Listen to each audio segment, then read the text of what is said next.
আপনারা যখনই বলবেন রংপুর দখল করব, আমরাও বলবো ক্যালকাটা দখল করব। আগের দিন শেষ, এখন নতুন জমানা শুরু। এইদিকে ক্যালকাটা হারাবেন, ওইদিকে হিমাচল হারাবেন, আর অন্যদিকে কাশ্মীর হারাবেন। সুতরাং এদিকে পা বাড়াইয়েন না, যেন তোদের বাপের দেশ। হ্যাঁ, এটা কি ইয়ে পাইছো, মগের মুল্লুক পাইছো? আরে বেটা, আমরা যুদ্ধ করে স্বাধীন হয়েছি, হাসি তামাশা করো না, পরনে ধুতি থাকবে না। নিজের দেশ নিজে সামলাও, আমাদের দেশ আমাদেরকে সামলাইতে দাও। আমরা যখন দুইটা প্লেন কিনি, আপনাদের পেটের মধ্যে মোসরানি শুরু হয়ে যায়। আপনারা যখন প্লেন কিনেন, আমরা তো কিছু বলি না। আপনারা যখন বড় বড় জাহাজ কিনেন, আমরা তো কিছু বলি না। আমাদের দেশের প্রয়োজনে আমরা কি জাহাজ কিনবো, না হেলিকপ্টার কিনবো, না ট্যাঙ্ক কিনবো, না আর্টিলারি কিনবো, এটা তো আমাদেরকে সিদ্ধান্ত নিতে হবে, আপনাদেরকে না।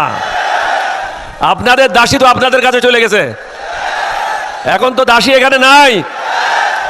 আমরা আপনাদের দাসী না। যদি বাংলাদেশের সাথে সুসম্পর্ক করতে চান, কাঁটা তারের বেড়া উঠে নেন, পুশিন বন্ধ করেন। আর কখনো বলবেন না রংপুর দখল করে নেব। আপনারা যখনই বলবেন রংপুর দখল করব, আমরাও বলবো ক্যালকাটা দখল করব। আগের দিন শেষ, এখন নতুন জমানা শুরু। এখন দাসীদের রাজত্ব নাই বাংলাদেশে। এই দাসীরা আর কখনো বাংলাদেশে শাসন করবে না।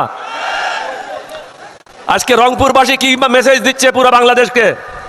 এত বৈরী আবহাওয়ার মধ্যেও লক্ষাধিক লোক বৃষ্টিতে ভিজে বাংলাদেশের মানুষকে এটাই বলছে, বাংলাদেশের বিপদের দিনে আমরা কখনো ঘরে ফিরে যাব না, আবু সাঈদের মতো জান দিতে প্রস্তুত থাকবো। আপনারা মনে করছেন বাংলাদেশ সেনাবাহিনী বোধহয় 2 লাখ বা 2.5 লাখ। আমাদের সেনাবাহিনীর সংখ্যা 1 কোটির উপরে।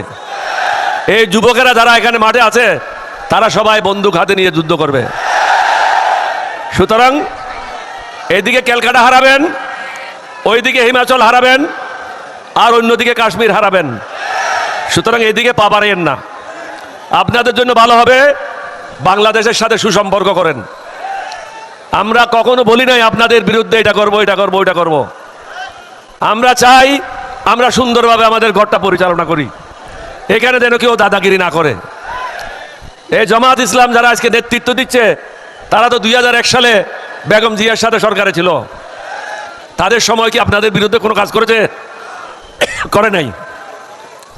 এখানে মঞ্চে যারা আছে, প্রত্যেকের দল কোনো না কোনো সময় ঐক্য জোটের মাধ্যমে সরকারে ছিল। আমরা তো কখনো ভারতের বিরুদ্ধে কথা বলি নাই। আজকে কেন বলছি? কারণ আপনাদের ইউটিউবেরা, আপনাদের একজন সায়েন্টিস্ট, সে কি বলল যে রংপুর কিনে নেব বা দখল করে নেব, যেন তোদের বাপের দেশ। হ্যাঁ, এটা কি ইয়ে পাইছো, মগের মুল্লুক পাইছো?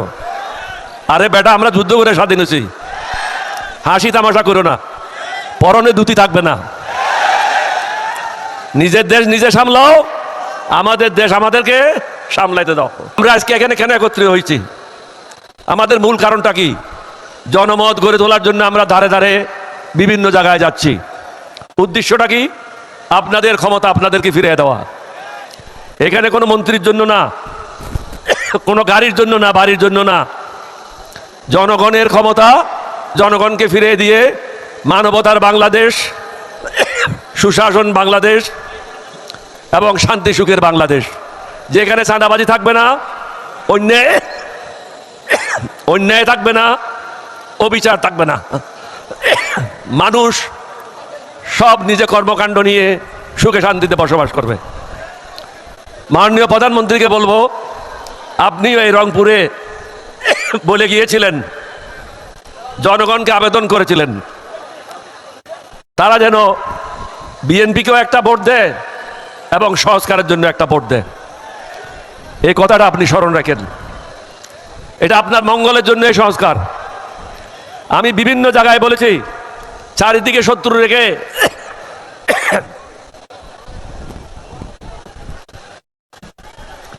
শত্রু রেখে আপনি দেশ পরিচালনা করতে পারবেন না।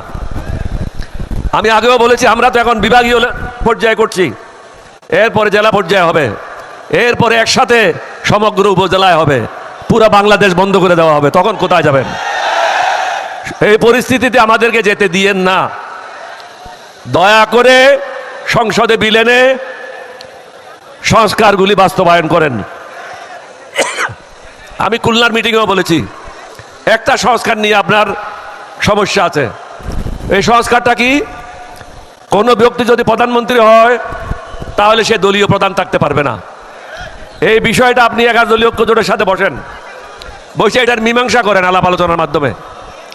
অন্যগুলি সুশাসনের জন্য প্রয়োজন। বর্তমান নির্বাচন কমিশনার যদি থাকে, বর্তমান নির্বাচন কমিশনের সদস্যরা যদি থাকে, তাদের অধীনে স্থানীয় সরকার নির্বাচন কখনো সুষ্ঠু হবে না, এবং আমরা এটাতে হয়তো অংশগ্রহণ করবই না। আমরা কি চাই? একটা কমিটির মাধ্যমে সমস্ত জায়গায় পদায়ন করা হবে। হাইকোর্ট হোক, সুপ্রিম কোর্ট হোক, একজন রাষ্ট্রদূত হোক, পাবলিক সার্ভিস কমিশন হোক, দুদক হোক, নির্বাচন কমিশন হোক, অর্থাৎ সংবিধানে যে সমস্ত পদগুলি আছে সমস্ত পদগুলিতে একটা কমিটির মাধ্যমে যাচাই বাছাই করে পদায়ন করা হবে। আমরা তো আমাদের জন্য কিছু বলছি না। আজকে আপনি ক্ষমতায় আছেন, কালকে বিরোধী দলে আসবেন, তখন আপনার অবস্থা কি হবে?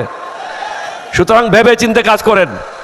আমার অনুরোধ থাকবে, এই বৃহত্তর রংপুরবাসী যারা এখানে একত্রিত হয়েছে, লক্ষাধিক লোক, তারা সবাই এক বাক্যে বলছে এই সংস্কার আমরা চাই, মানবতার বাংলাদেশ চাই।